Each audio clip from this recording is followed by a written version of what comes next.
भगवान से अगर मांगना तो इतना जरूर मांगना, इतना जरूर कहना कि देना हो तो दीजिए जन्म जन्म का।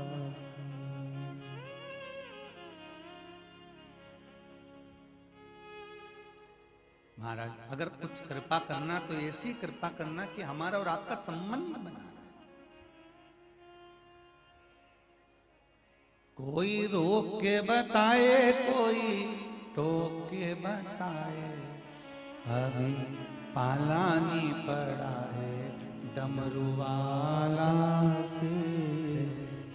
मेरी प्रीत ना टूटेगी भोले बाबा से, भोले बाबा से, डमरू वाला से। मेरी प्रीत ना टूटेगी भोले बाबा से। भगवान शिव से निवेदन करो, भगवान से प्रार्थना करो कि ये शरीर जो दिया है ये सत्कर्म की ओर लगे। मां जगत जननी पार्वती जी ने शिव जी के साथ में मंगल विवाह किया। शंकर और पार्वती का विवाह हुआ। शिव दूल्हा बन गए, पार्वती मैया दुल्हन बन गई। शिव बना बन गए, पार्वती जी बनी बन गई।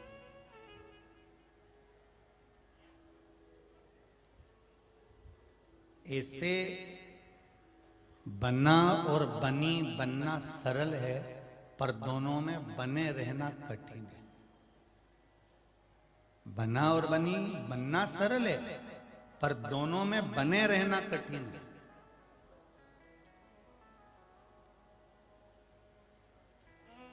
कभी कभी जिस समय आपको ये स्मरण होने लगे कि परिवार में 3 भाई, 4 भाई, 5 भाई, 6 भाई, 10 भाई, बहन, नातेदार, रिश्तेदार, कुटुंब या पति पत्नी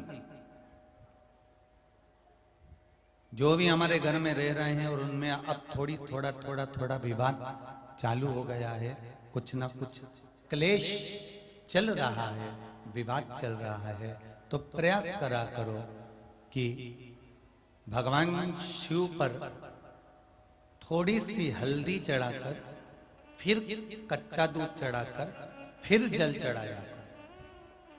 क्या क्या चीज? पहले शिवलिंग पर क्या चढ़ाना है अपने को? थोड़ी सी हल्दी पिसी,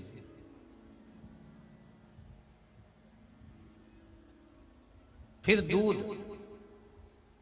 फिर जल और फिर बेलपत्र शंकर को समर्पित।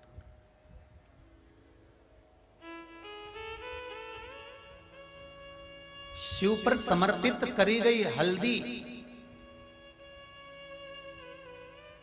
ओगड़दानी मेरे भोलेनाथ को समर्पित करा हुआ गया।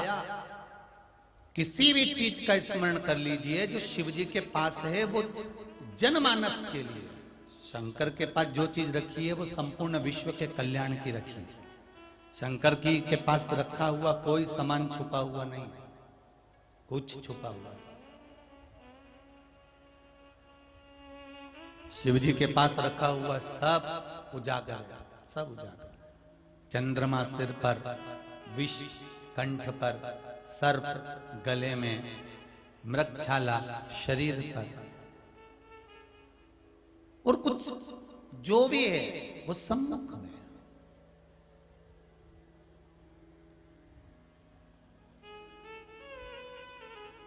एक बार स्वयं आद्य शक्ति मां जगत जननी जगदम्बा माता पार्वती ने शंकर जी से प्रश्न कर लिया था कि तुम्हारे पास में अगर हम कोई पदार्थ समर्पित करते हैं तो वो चढ़ी हुई सामग्री आपके पास में जैसे ही नीचे उतरती है तो वो निर्माल्य बन जाती है।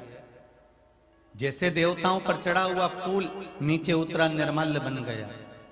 भगवान पर चढ़ा हुआ कोई सामान नीचे उतरा निर्माल्य बन गया, फिर वो भगवान पर चढ़ाने के लायक नहीं रहेगा, फिर दूसरा ही चढ़ाना पड़ेगा। तो माँ आदिशक्ति, माता पार्वती, माँ जगतजननी जगदम्बा, माँ भवानी, माँ दुर्गा स्वयं भगवान शंकर से पूछती हैं कि जैसे सारे देवताओं पर सामग्री चढ़ती है, उतरने के बाद निर्माल्य बन जाती है, आपके ऊपर कोई सामग्री चढ़ती है, क्या वो भी निर्माल्य बन जाती है? शंकर भगवान कहते हैं बस यही तो अंतर है पार्वती, कि वो देव हैं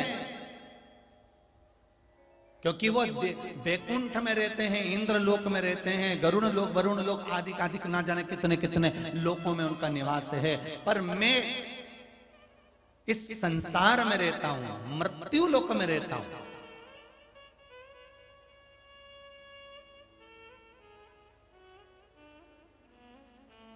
मैं मृत्यु लोक में रहता हूं।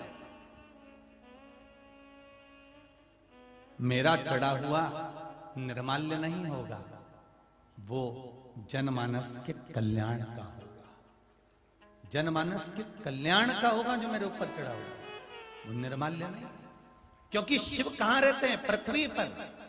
पृथ्वी पर अगर आप कोई वस्तु लिए हो तो वो इतनी जल्दी खत्म नहीं हो जाती, उसको आप प्रयोग करते रहते हो। एक साधारण सी भाषा में समझ लो और सरल भाषा में, जैसे तुमने एक जोड़ कपड़ा लिया, कपड़ा लेने के बाद वो कपड़ा पहनते पहनते पहनते पहनते पहनते पहनते पहनते 8-10 साल हो गए, 15 साल बाद वो गल गया, कॉलर के पास से फटने लगा, तो तुमने उसको जरा फट रहा था तो उसकी तुमने अच्छे से बनाकर एक गोदड़ी बना दी, बच्चे को सुलाने वाली। बच्चे को सुलाने की गोदड़ी बनाई, बच्चा सोता रहा सोता रहा सोता रहा सोता रहा सोता रहा, वो भी बेकार हो गया, उसको और उधेड़ लिया। उधेड़ने के बाद उसको तैयार करा, तैयार करने के बाद उसको जो तुमने बनाया गाड़ी वाड़ी पोंछने का कपड़ा, पोंछने वाला कपड़ा भी अगर बेकार होने लगा तो फिर तुमने उसकी चिंदी फाड़ी,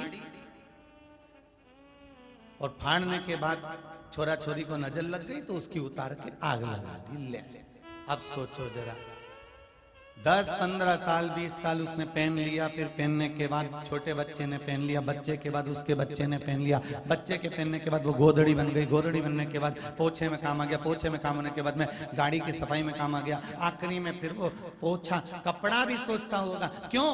क्योंकि वो इतनी जल्दी निर्माल्य नहीं हो गया।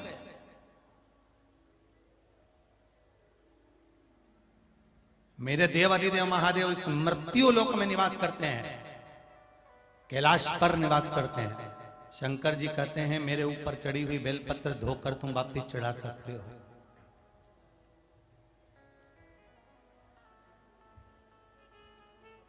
वापिस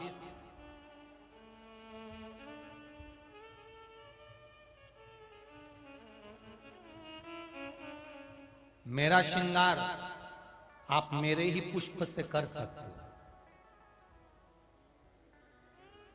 मेरा श्रृंगार आप मेरे ही पुष्प से कर सकते हो।